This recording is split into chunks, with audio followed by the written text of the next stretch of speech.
எந்த இடத்துல போனாலும் நமக்கு 4 பேர் வந்து நிற்பாங்க.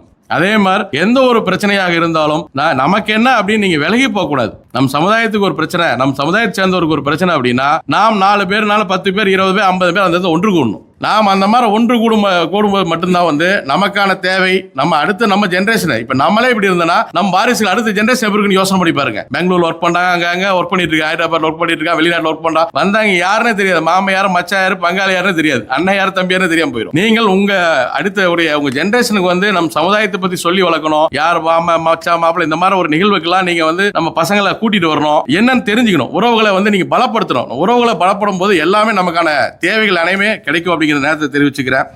நாங்க தொடர்ந்து இதை பேசிட்டு வரோம். தொடர்ந்து பேசப்படனா என்ன பிரிவினை பேசுறாங்களா இருக்குது, இவங்க ஜாதி பத்தி பேசுறாங்க, என்ன பிரிவினை பேசுறாங்க. நாம பேசாம யார் பேசுறது? அடுத்து என்ன அரசியல் பேசுறாங்க அப்படின்னு. என்ன அரசியல் பேசுறோம்? அரசியல் இல்லாம இன்னைக்கு வந்து சமூகமே இல்லை. நீங்க எல்லாருமே அரசியல் படணும். அரசியல்ல தான் எல்லாமே இருக்குது. அதே